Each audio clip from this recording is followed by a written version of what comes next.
The first DU.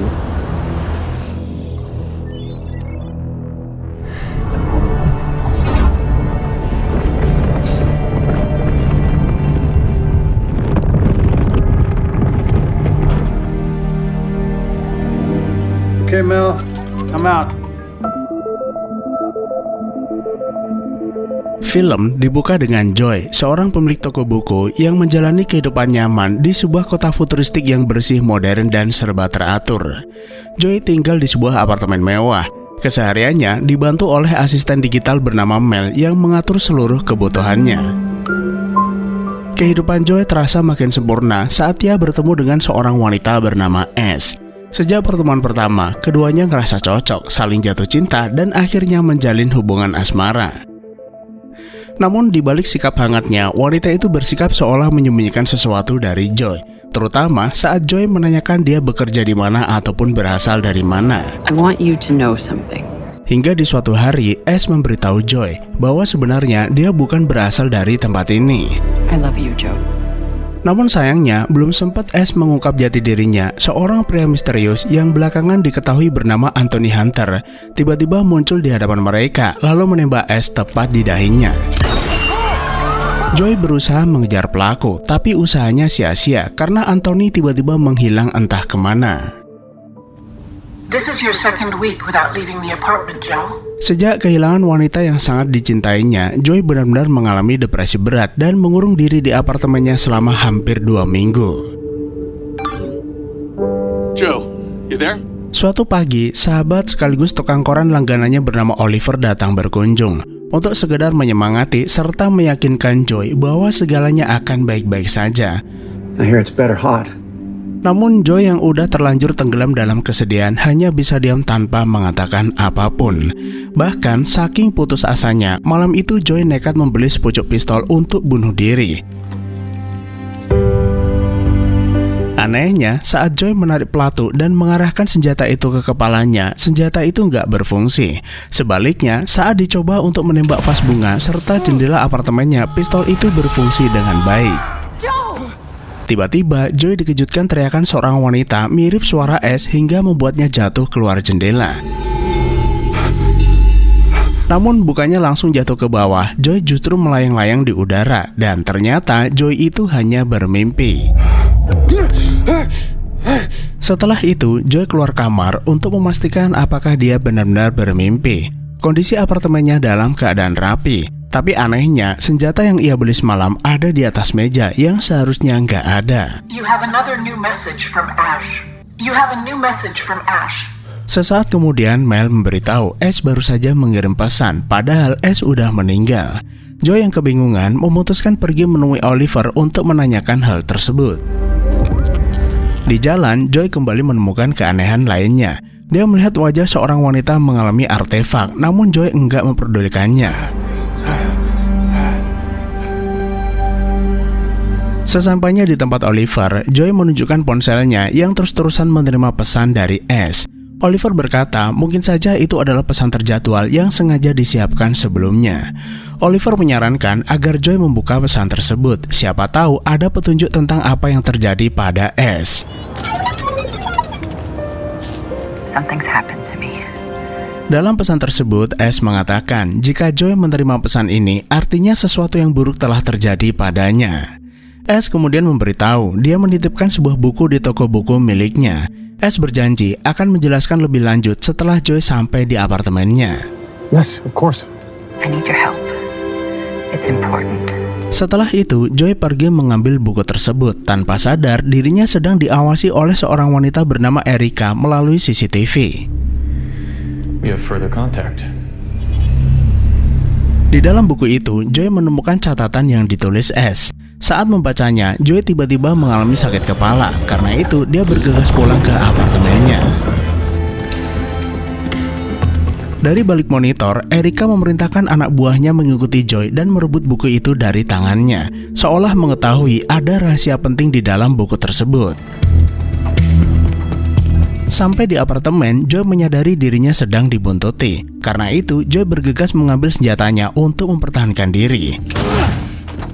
Namun tiba-tiba tangan Joy bergerak dengan sendirinya lalu menembak anak buah Erica tepat di dahinya.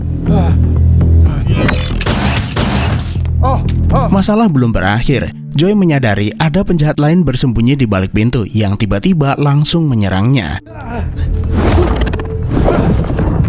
Tidak kena. Anehnya, Joy tiba-tiba menguasai Ultra Instinct. Tubuhnya menghindari serangan dengan sendirinya dan membuat penjahat itu kewalahan.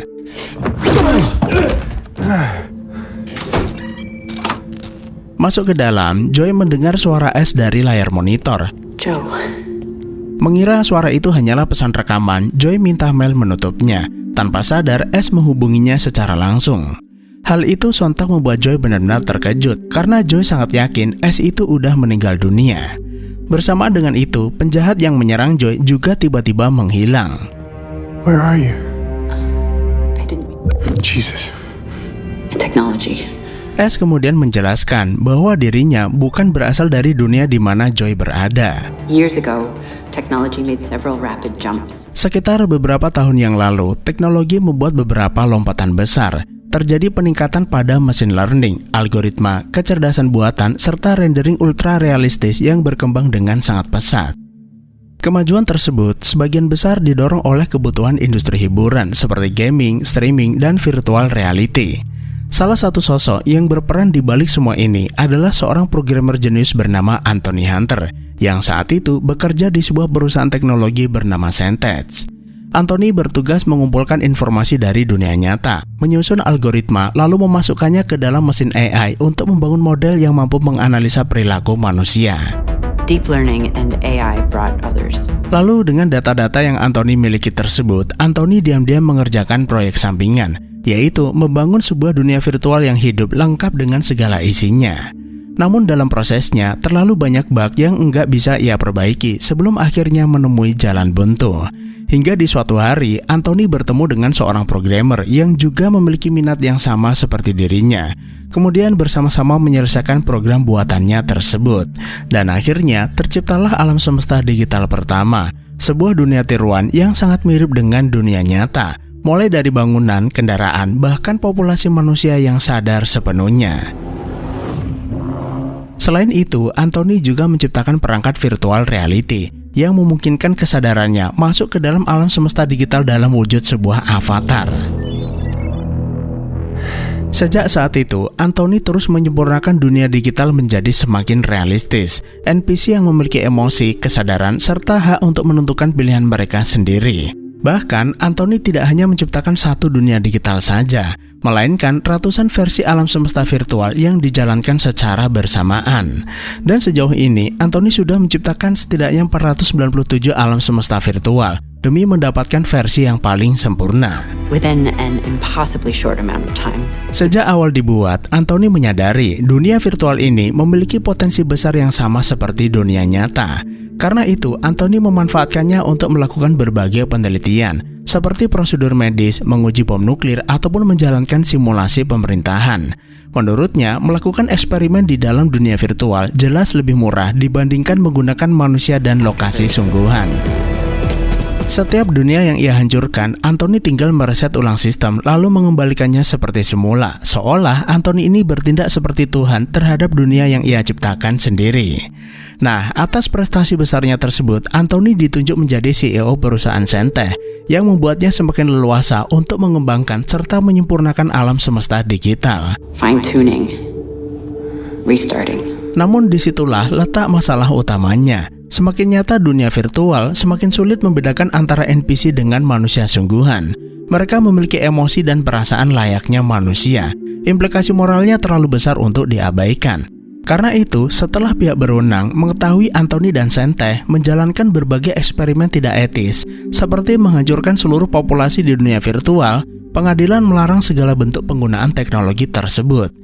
Namun bukannya segera menghapus program buatannya, Anthony justru menyembunyikan dunia digitalnya dan terus menjalankannya secara diam-diam. Maka dari itu, pihak berwenang dari dunia nyata mengutus agen intelijen seperti dirinya guna menyelidiki dunia digital buatan Anthony. Meski awalnya sempat kesulitan, S akhirnya berhasil menemukan celah untuk masuk ke dunia digital. I found a way in. Nah, di tengah tugasnya tersebut, Ash menemukan sosok Joy yang menurutnya berbeda dengan NPC lainnya. Baginya, Joy adalah sosok yang nyata hingga membuatnya jatuh cinta, sebelum akhirnya ditemukan Anthony kemudian menembaknya. So what is this? Di sisi lain, buku yang ia berikan padanya mengandung data penting yang harus diunggah sesegera mungkin sebelum ketahuan pihak Sentage. So what does that make me? Setelah mendengar penjelasan tersebut, Joy akhirnya menyadari dirinya hanyalah NPC di salah satu alam semesta buatan, di mana Ash bisa mengamatinya dari balik layar monitor. Meski begitu, Ash meyakinkan baginya Joy adalah sosok nyata. Who's that next to Hunter? Oliver Cox. Tiba-tiba, perhatian Joy teralihkan pada sosok pria di sebelah Anthony. Ash memberitahu dia adalah programmer jenius yang membantu Anthony menciptakan alam semesta digital bernama Oliver. Namun pria itu tiba-tiba menghilang setelah mengetahui perbuatan Anthony. He disappeared from public view. Joy mengaku pria itu adalah sahabatnya, tukang koran di sebelah apartemennya. Bahkan Ash juga beberapa kali melewati kiosnya saat janjian dengannya. I know him. What do you mean you know him? Mendengar hal itu, Ash cukup terkejut karena tidak menyangka orang yang mereka cari selama ini ada di dunia Joy. Ash menduga Oliver sengaja masuk untuk melakukan observasi rahasia terhadap dunia tersebut. Ash kemudian meminta Joy menemuinya untuk membantunya masuk ke dalam dunia Joy dan mengekstrak data yang ada di buku tersebut.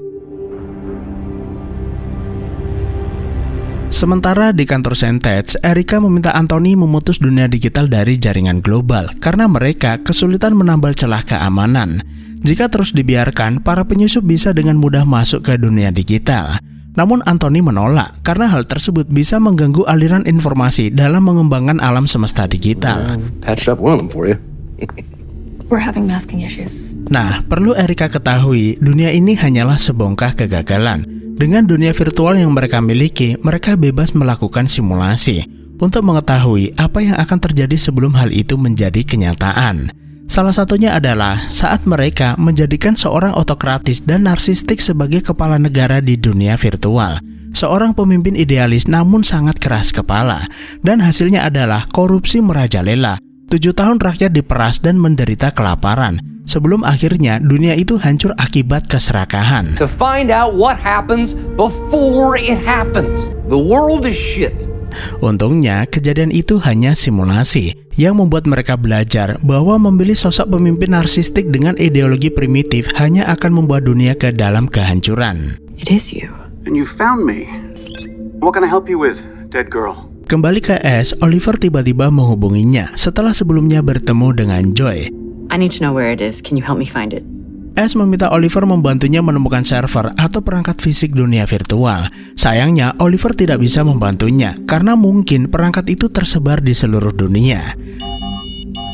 Tiba-tiba, alarm di kamar Ash berbunyi yang menandakan kedatangan seorang penyusup.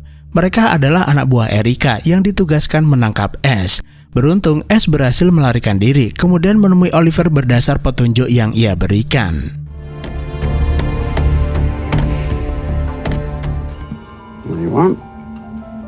Saat bertemu, Ash mengaku dirinya adalah seorang intelijen yang ditugaskan melakukan penyelidikan terhadap dunia virtual ciptaan Anthony. Selama bertugas, Ash menyadari bahwa setiap NPC di dunia tersebut adalah individu yang nyata. Mereka memiliki emosi dan kesadaran. Karena itu, mereka tidak boleh dimanfaatkan seenaknya. Namun bukan berarti juga pantas dimusnahkan begitu saja. So will you help me? Sebaliknya, Oliver justru enggan menjelaskan alasan sebenarnya dia berada di dunia digital. Selain hanya berkata, manusia bisa belajar banyak dari dunia tersebut. Salah satunya adalah Joy, sosok pria digital yang begitu dicintai Ash. Bahkan saat Joy diserang di apartemennya, Oliver mengaku dialah sosok yang memberinya kemampuan tambahan. Nah, karena ketulusan Ash tersebut, Oliver berjanji akan membantunya masuk ke dunia Joy agar Ash bisa kembali bertemu dengan kekasihnya tersebut. Setelah itu, Oliver membantu Ash masuk ke dunia digital tempat Joy berada. Long term? Hey. Saat keduanya bertemu, Joy sempat bingung dengan status hubungan mereka yang berasal dari dua dunia yang berbeda. Namun Ash kembali meyakinkan, baginya Joy adalah sosok nyata dan enggak peduli jika Joy hanyalah sebuah program. I pulled you out. Sayangnya, pertemuan itu hanya berlangsung singkat. Oliver terpaksa menarik S keluar setelah Anthony mendeteksi peretasan yang dilakukannya. Oliver, Joe, how goes the day? Setelah itu, gantian Oliver yang masuk ke dunia digital untuk bertemu dengan Joy. Kemudian memberitahunya bahwa sebenarnya dunia digital ini sudah sejak lama diambang kegagalan sistem yang ditandai dengan munculnya glitch di mana-mana. Karena itu, Anthony berniat mereset ulang atau bahkan menghapus dunia ini, yang berarti Joy dan segala yang ada di sini akan lenyap. Beruntung, buku yang dititipkan S padanya merupakan cadangan seluruh dunia digital yang bahkan tidak Oliver miliki sebagai programmer yang turut merancang dunia ini. Untuk itulah, S berusaha mengeluarkan data tersebut demi menyelamatkan Joy. He's probably already started the process.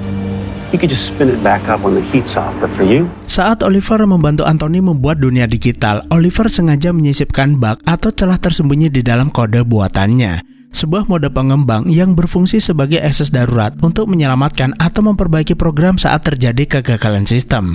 Sebelumnya, Joy sempat merasakan sakit kepala saat membuka buku tersebut, yang disebabkan seluruh data pindah ke dalam tubuhnya. Karena itu, yang perlu Joy lakukan saat ini adalah menemukan celah tersebut kemudian mengunggah cadangan data. That's the data Ash is trying to get out. A backup of the entire digital universe from the... Jika berhasil, ini bukan hanya tentang menyelamatkan dirinya, melainkan hak hidup miliaran orang yang ada di tempat ini. Please don't lose it. Oliver kemudian memberinya sebuah kunci, kemudian mengirim lokasi celah itu pada Joy dan memintanya segera pergi ke sana. Sementara di dunia nyata, anak buah Anthony berhasil melacak keberadaan S, lalu menyeretnya untuk menghadap sang CEO. So Ash, dengan penuh rasa amarah, S meminta Anthony berhenti mempermainkan kehidupan miliaran penghuni dunia virtual. Namun Anthony justru balik menuduh, bukankah S juga melakukan hal yang sama, yaitu berhubungan dengan seorang NPC di dalam dunia buatannya. Bahkan diam-diam menyusup ke dunia digital dengan bantuan Oliver. Karena itu, Anthony akan menyeret Oliver ke dunia digital untuk menanyakan alasan dibalik tindakannya mengacaukan alam semesta buatannya. You're a psychopath, old friend. Oliver kemudian memperingatkan bahwa eksperimen terakhir Anthony membunuh miliaran penduduk, sebuah tindakan yang sangat tidak etis dan selayaknya dihentikan sebelum kegilaan ini bertambah parah. If I was being honest. yeah, by all means. Oliver mengaku menyesal sudah membantu Anthony menciptakan dunia ini, yang pada akhirnya justru membuat Anthony berubah menjadi seorang psikopat. Di saat yang sama, anak buah Anthony berhasil menemukan Oliver di dunia nyata, kemudian menusuk lehernya. Meski berada di dunia virtual, Oliver juga merasakan sakit yang sama. Sebelum menghilang, Anthony menawarinya, apakah Oliver mau ia mencadangkan tiruannya agar Oliver bisa tetap hidup di dunia digital. Namun Oliver menolak sebelum akhirnya benar-benar menghilang. Sampai lokasi tujuan, Joy segera mengekstrak data sesuai petunjuk Oliver. Hal itu memicu alarm di ruang kontrol Erika yang segera memerintahkan anak buahnya menangkap Joy.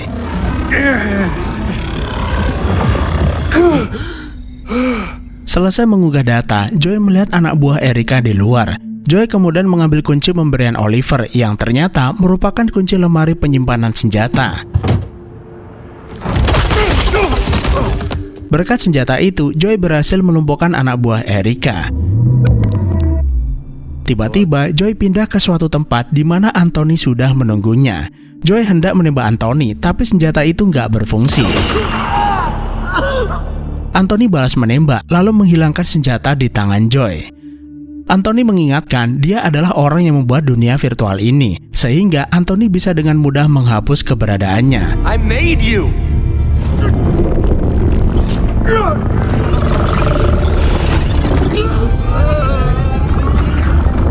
Namun ternyata Joy tidak bisa dihapus begitu saja, dan justru Joy mendapatkan senjatanya kembali, kemudian menembak Anthony yang seketika mengembalikannya ke dunia nyata. Karena kesal, Anthony akhirnya memutuskan menghapus dunia digital Joy. Namun sebelum itu, S memohon pada Anthony setidaknya mengizinkannya mengucapkan selamat tinggal pada Joy. Good, that's all that matters.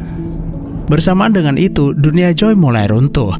Joy berkata meski dirinya hanyalah digital, namun cintanya terhadap Ash benar-benar nyata. Setelah proses penghapusan selesai, tiba-tiba terdengar suara Oliver disertai menghilangnya bola dunia di meja Anthony. Joyce, don't you, old friend? Saat Oliver melakukan panggilan video, Anthony benar-benar terkejut karena seharusnya Oliver sudah meninggal. Oliver menjelaskan mereka hanyalah bagian dari level di dalam level. Ada dunia yang lebih tinggi dari dunia di mana Anthony tinggal saat ini, yang berarti dunia di mana Anthony tinggal yang selama ini ia kira sebagai dunia nyata hanyalah sebuah dunia digital. Karena itulah Oliver mampu menggagalkan upaya Anthony menghapus keberadaan Joy.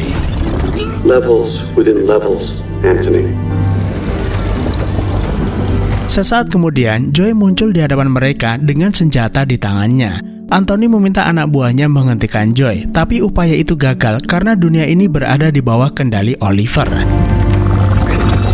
Joy yang sudah muak dengan perilaku Anthony menembak Anthony hingga jatuh keluar jendela, dan akhirnya Joy dan Ash pun kembali bersatu. Setelah semua yang terjadi, Joy, Oliver, dan Ash berkumpul di kafe langganan mereka. Joy bertanya, bagaimana cara Oliver membawa Joy ke dunia virtual ini, padahal Anthony sudah menghapus keberadaannya. Oliver pun sekali lagi menjelaskan bahwa dunia di mana mereka tinggal saat ini merupakan dunia virtual ciptaannya. Jika diurutkan, dunia virtual di mana Joy sebelumnya tinggal berada satu level di bawah dunia Anthony sebagai penciptanya, dan dunia di mana Anthony dan Ash tinggal berada di bawah Oliver yang merupakan pencipta dunia ini. Sebelum Anthony menghapus Joy, Oliver mengcopy seluruh datanya lalu mengimpornya ke sini, naik satu level di atas dunianya. Menurutnya, Joy berhak mendapatkannya karena sudah menyelamatkan dunia. Nah, di sisi lain, sama halnya dengan Anthony, Ash yang selama ini mengira dirinya berasal dari dunia nyata, juga tidak menyadari bahwa dirinya hanyalah NPC di dunia digital ini. Kabar baiknya, Joy dan Ash kini bisa melanjutkan hubungan tanpa halangan karena berada di dunia yang sama. You stepped up.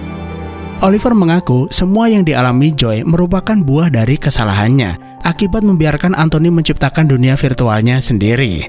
Saat Oliver menemukannya, Anthony memiliki semua yang dibutuhkan untuk menciptakan karya yang besar.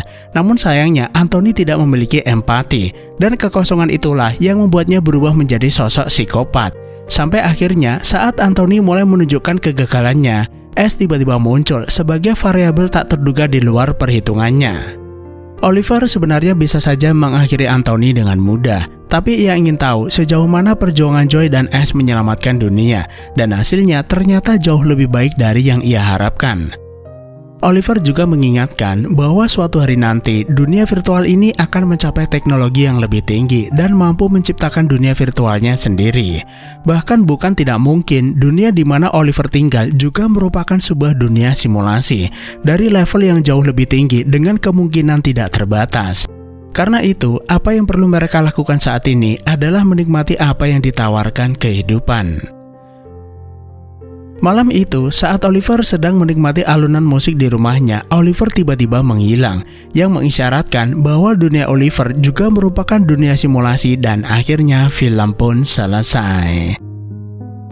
Nah, jadi teman-teman, sepanjang film kita tidak pernah diperlihatkan bagaimana keadaan dunia nyata yang sesungguhnya, selain hanya dunia simulasi di dalam simulasi yang lainnya. Sehingga kita tidak bisa memastikan berapa banyak level simulasi yang ada di dalam film ini. Sebenarnya, konsep dunia simulasi atau dunia virtual bukanlah hal yang asing bagi kita, terutama bagi teman-teman yang sering memainkan game open world dengan NPC yang menjalani kehidupan realistis di dalamnya. Terlebih, dengan teknologi virtual reality, kita seolah-olah dibawa masuk ke dalam permainan yang kita mainkan. Terkadang, saking larutnya kita dalam memainkan sebuah permainan, tanpa sadar kita sering mengira karakter tersebut benar-benar memiliki kehidupan. Nah, yang jadi pertanyaan, apakah mungkin dunia di mana kita tinggal saat ini merupakan dunia simulasi di atas dunia simulasi lainnya? Enggak ada yang tahu. Yang pasti, saat ini kita hidup di dalam simulasi entitas pengkorup. Dunia yang penuh dengan keserakahan, kegilaan, dan korupsi, di mana empati dan akal sehat tidak berfungsi. Semoga suatu saat nanti ada sosok seperti Oliver yang bisa memperbaiki semua bug yang ada. Jadi cukup sekian saja, terima kasih udah menonton, sehat selalu buat teman-teman dan sampai jumpa di dunia simulasi berikutnya.